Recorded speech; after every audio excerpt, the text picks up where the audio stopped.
آیت نمبر 154 ثم پھر آتینا ہم نے دی موسیٰ علیہ السلام کو کیا دی؟ الکتاب کتاب تماماً کیوں دی؟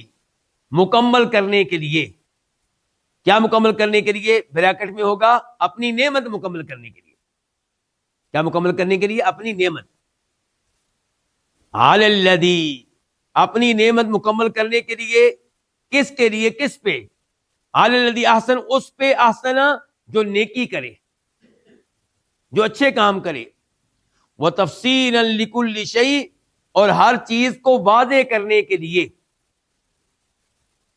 وہدن اور ہدایت دینے کے لیے. ورحمتن اور رحمت کرنے کے لیے. لعلہم تاکہ وہ کون؟ بنی اسرائیل. تاکہ وہ بلقاء ربہم یؤمنون اپنے رب کی ملاقات پہ ایمان لے آئیں، اپنے رب کی ملاقات پہ یقین کر لیں. اس آیت میں سب سے پہلے اللہ نے کہا ثم پھر کا مطلب کیا ہے؟ یعنی کہ آپ کہتے ہیں جاء زید ثم حامد، زید آیا پھر حامد آیا. اس کا مطلب کیا ہوتا ہے کہ پہلے کون آیا پھر حامد آیا؟ یعنی کہ آپ زمانہ بتا رہے ہیں، وقت بتا رہے ہیں کہ پہلے آنا تھا کس کا؟ زید کا، پھر حامد کا. تو کیا یہاں پہ ثم وقت بتانے کے لیے آیا؟ نہیں، یہاں ثم آیا ہے ترتیب ذکری کے لیے. یعنی کہ پہلے تذکرہ ہوا ان امور کا، اب تذکرہ ہو رہا ہے اس کا. اب تذکرہ ہو رہا ہے اس کتاب کا جو موسیٰ علیہ السلام پہ نازل کی گئی. ثم پھر آتینا ہم نے دی موسیٰ علیہ السلام کو کتاب موسیٰ علیہ السلام کو کتاب دی گئی، اس کا نام کیا تھا؟ تورات. تماماً کیوں دی ہم نے؟ اللہ کہتے ہیں اپنی نعمت کو مکمل کرنے کے لیے. ہم نے ان پہ بڑے انعامات کیے ہوئے تھے اور تورات دے کر ہم نے اپنی نعمت کیا کر دی؟ مکمل کر دی. یعنی کہ پہلے دنیاوی نعمتیں دے رکھی تھیں، اب دین بھی دے دیا ان کو.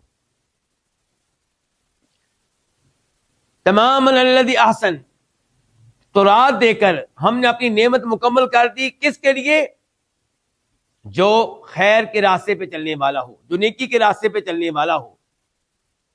وتفصیلا لکل شیء اس کتاب کو نازل کرنے کا، دینے کا دوسرا مقصد کیا تھا؟ تاکہ ہر چیز واضح ہو جائے. ہر چیز سے کیا مراد ہے؟ دنیا کی ہر چیز کے دین کی ہر چیز، ہر وہ چیز جس کی ان کو دینی لحاظ سے ضرورت تھی. اور قرآن کا بھی یہی معاملہ ہے. ذرا دھیان سے یہ بات سنیے گا. کئی مسلمان جذبات میں کہہ دیتے ہیں قرآن میں ہر چیز کا تذکرہ ہے. یہ بات درست نہیں ہے. قرآن میں ہر اس چیز کا تذکرہ ہے جس کی مجھے اور آپ کو ضرورت ہے دینی لحاظ سے. ایسا نہیں ہے کہ قرآن میں سائنس بیان کر دی گئی ہے. البتہ کئی سائنسی باتیں آئی ہیں اس میں، لیکن ایسا نہیں ہے کہ سائنس کی ہر چیز اس میں بیان کر دی گئی. ایسا نہیں ہے. قرآن سائنس کی کتاب نہیں ہے، قرآن میڈیکل کی کتاب نہیں ہے.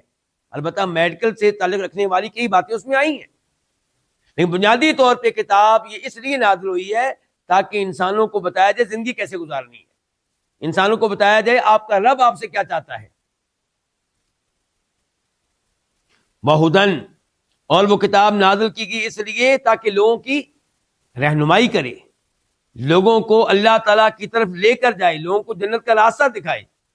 ورحمتن اور تاکہ وہ کتاب نازل کر کے اللہ تعالیٰ لوگوں پہ اپنی رحمت کر سکیں.